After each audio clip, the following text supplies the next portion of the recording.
खुश रहने के लिए दो चीजें अपनी लाइफ में कंपलसरी कर लो। मुझे याद आ रहा है कमोबेश 100-150 साल पुराना एक वाकया, तकसीम हिंद से पहले का वाकया है गालिबन।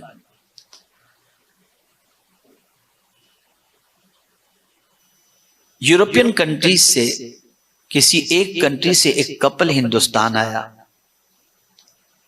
एक होटल में उन्होंने क़याम किया और उसके बाद मुंबई की सरजमीन पर मुख्तलिफ इलाकों का उन्होंने दौरा किया, विजिट की और सब अच्छे अच्छे इलाके देखे, घूमने के इलाके देखे। उसके बाद गाइड से उन्होंने कहा कोई ऐसी चीज जो रह गई और हम न देखे हो हमें बता दो।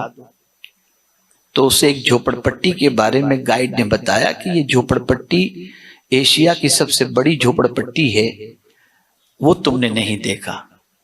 तो गाइड को उन्होंने पूछा कि झोपड़पट्टी कैसी है, तो उन्होंने बताया कि भाई झोपड़पट्टी की पोजीशन ऐसी है कि बहुत तंग कमरे के अंदर, तंग गलियों के अंदर फैमिलीज रहती हैं, छोटे छोटे कमरों के अंदर, उनकी जिंदगी बड़ी अजीब है। तो शौहर ने कहा मुझे नहीं जाना, तो बीवी ने कहा नहीं मुझे जाना है, कहीं मेरे दिल में ये हसरत न रह जाए कि मैंने क्यों नहीं देखा।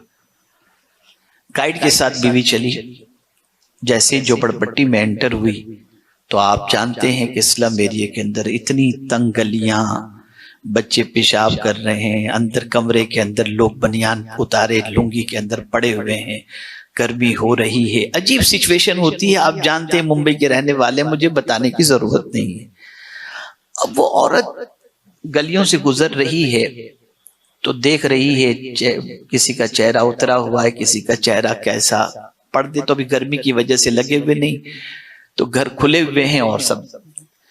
एक घर की पोजीशन ऐसी थी कि वहां एक खातून मुसल्ला बिछाकर नमाज पढ़ रही थी, पर्दा थोड़ा सा हटा हुआ था।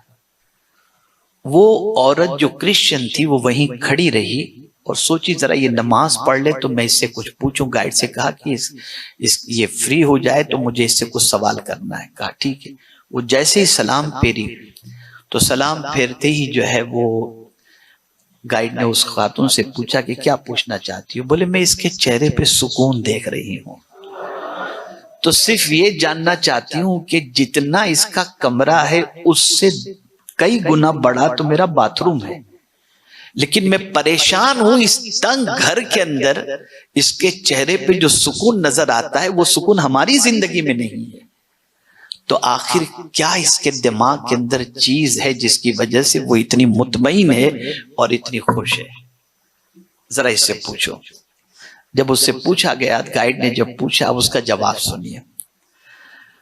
वो कहती है देखो ऐसा है कि बंगलों में भी अगर कोई रहे तो भी उसे मरना है, फ्लैट में रहे तो भी मरना है, और मैं झोपड़े में रह रही हूं मुझे भी मरना है। असल खुशी दुनिया की नहीं, तवज्जो चाहूंगा, असल खुशी दुनिया की नहीं। अब तुम जानना चाहती हो कि मैं क्यों खुश और मुतमईन हूं। रीजन सबसे बड़ा ये है कि मुझे अल्लाह ने ईमान की दौलत अता की है, मरूंगी तो अल्लाह मुझे जन्नत की नेमत अता फरमाएगा। उस परमानेंट खुशी के तसव्वुर ने मुझे यहां पर मुतमईन कर रखा है। ये एक चीज है, हमारे पास वो चीज मौजूद है फिर भी हम बेचैन हैं।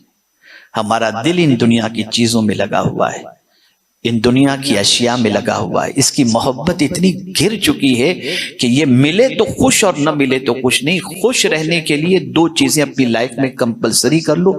जैसे हो अल्लाह का शुक्र, एक चीज, और जो हो उसे एक्सेप्ट करने की आदत रखो। जहां आपने आर्टिफिशियल चीजों से जो नहीं हो उससे शो करने की आपने कोशिश की, जिंदगी में कभी आप खुश नहीं रह सकते। ओरिजिनलिटी के अंदर अल्लाह ने सुकून रखा है, नेचुरल में अल्लाह ने सुकून रखा है, आर्टिफिशियल में कतई तौर पर नहीं रखा। इस चीज को समझने के बाद अब मैं एक ऐसी आयत की तरफ आपकी तवज्जो को मबजूल कराऊंगा जिसके अंदर आप समझ जाएंगे एक बड़ा अजीम तसव्वुर अल्लाह ने अता फरमाया है। बहुत सारे लोग बहुत सारी चीजों के मिलने पर या बहुत सारी चीजों से महरूम होने पर अफसुर्दा हो जाते हैं, उनकी खुशी रुखसत हो जाती है। कुरान और कुर्बान जाइए कुरान की इस आयत पर, एक साइकोलॉजिकल इंसान की तरबियत ये आयत कर रही है। और उसमें भी हजरत इमाम जाफर सादिक रदी अल्लाह तआला अन्हु का एक कौल जब मैं आपके सामने पेश करूंगा तो मैं ये समझता हूं कि आज की महफिल का मकसद इंशाअल्लाह अज़ीम किसी हद तक कामयाबी से हमकनार हो जाएगा। मकसद जो है आयत लिकैला तासौ अला मा फातकुम वला तफरहू बिमा अताकुम, एक अजीम तसव्वुर कुरान दे रहा है, एक अजीम सोच कुरान दे रहा है। क्या सोच है? कुरान कह रहा है इसलिए कि गम न खाओ उस पर जो हाथ से जाए। मिसाल के तौर पर पहले अरबपति थे, अब हमारी पोजीशन ये हो गई, इस पर गम मत खाओ। क्यों? मैं इसका रीजन बताऊंगा। जो कुछ तुम्हारे हाथ से चला गया उस पर गम मत खाओ, और इसी के साथ साथ और उस पर भी खुश मत हो जाना जो तुम्हें अल्लाह ने दिया है। दोनों चीज कितनी अजीम कितना अजीम पहलू है। जो चला गया उस पर गम मत करो, और जो है उस पर खुशी मत बनाओ। तवज्जो चाहूंगा, एक ऐसा कानून कुरान दे रहा है जिस कानून को इंसान समझ ले तो मैं समझता हूं कभी उसकी जिंदगी में अफसुर्दगी, अपसेट और गमगीन होने का मामला नहीं हो सकता। जो चला गया उसका गम मत करो, और जो है उस पर खुशी मत मनाओ। इसकी तफसीर में इमाम जाफर सादिक रदी अल्लाह तआला अन्हु फरमाते हैं जो गया उस पर गम क्यों नहीं करना चाहिए? इसलिए कि तेरे गम से पलट कर वो वापस तो आने वाला नहीं। तेरे गम करने से वो वापस तो पलट कर आने वाला नहीं, तो क्यों गम करता है? जो जाना था गया, और जो तेरे पास है उस पर तू खुशी भी मत मना, इसलिए कि मौत इसको तेरे हाथ से छीन लेगी। जब मौत आएगी तो तेरे पास जो भी है वो सब मौत तो छीन लेगी, तू लेके तो कुछ भी नहीं जा सकता। आदमी कहता है ये मेरा बंगला, ये मेरी गाड़ी, अल्लाह फरमाते तेरा है तो लेके जा कब्र में। पता चला कुछ भी हमारा नहीं है, कुछ भी हमारा नहीं है। जो कुछ है वो अल्लाह का दिया हुआ है।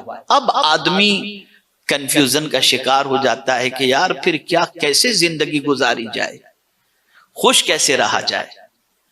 बस एक हदीस अर्ज करता हूं, और मैं समझता हूं कि अगर इसे आपने जहन में महफूज कर लिया ना तो इंशाअल्लाह रब ने चाहा तो दुनिया में भी खुशी मिलेगी और आखिरत में भी खुशी मिलेगी। रसूल आजम सल्लल्लाहु अलैहि वसल्लम फरमाते हैं तुम्हें खुश कब होना है? हाय हाय सुभान अल्लाह, तुम्हें खुश कब होना है? हुजूर फरमाते हैं इज़ा सर्रत का हसनतुक, जब तुमसे नेकी हो जाए तुम खुश हो जाए। एक खुशी का दस्तूर सरकार ने अता फरमा दिया। और तुम्हें गम में कब गिरफ्तार होना है? फसाअत का सय्यअतु, जब तुमसे गुनाह हो जाए तुम गमगीन हो जाओ। खुशी हो जाए, नेकी हो जाए, खुशी मनाओ। इसलिए कि नेकी ऐसी चीज है जिसका फायदा दुनिया में भी मिलता है और आखिरत में भी मिलता है। नेकी इंसान के कल्ब को मुतमईन करती है। गरीब का माल खाने से सुकून नहीं, गरीब का पेट भरने से सुकून मिला करता है। आप अल्लाह का जिक्र करेंगे तो सुकून मिलेगा, गाने में सुकून नहीं है। आप किसी परेशान हाल की मदद करेंगे तो सुकून मिलेगा, आप किसी इंसान को परेशान करेंगे तो सुकून नहीं मिल सकता। जब जब अल्लाह का जिक्र करेंगे तो आपको सुकून मिलेगा। और बड़ी प्यारी बात मुझे याद आ गई, बड़ी प्यारी बात, खुशी वो है, खुशी वो है जिसे याद करके भी खुशी हो। आप हज करने गए, वापस आ गए, क्या कहना, क्या अरफात का मंजर था। याद आ गई वो चीज, फिर भी आपको खुशी हो रही। यानी वो काम जिसके करने के याद आने पर भी खुशी हो, हकीकी मानों में वो खुशी है। तो ऐसा काम इंसान दुनिया में करे ही नहीं जिसके करने का याद आते ही अफसोस हो, मैंने ऐसा क्यों किया। ऐसे काम करो कि जब वो काम भी याद आ जाए तो तुम्हें खुशी नसीब हो जाया करे। यह सबसे अहम खुशी है, यह सबसे अहम खुशी है। मैं ये न करता तो अच्छा था, लेकिन मैंने ये किया। यानी दोनों पहलू को आप देखें। और इसे हुजूर सल्लल्लाहु अलैहि वसल्लम ने फरमा दिया, इदा सर्रत का हसनतुक, नेकी करके कभी इंसान को गिल्टी फील नहीं होता। हर बार नेकी याद आती है, अल्लाह तेरा शुक्र है मैंने रमजान में इतने कुरान खत्म कर लिए। वो जमाना कितना अच्छा था, मैं ताकत व तवानाई वाला था, खड़े होकर नमाज पढ़ता, सजदे किया करता था।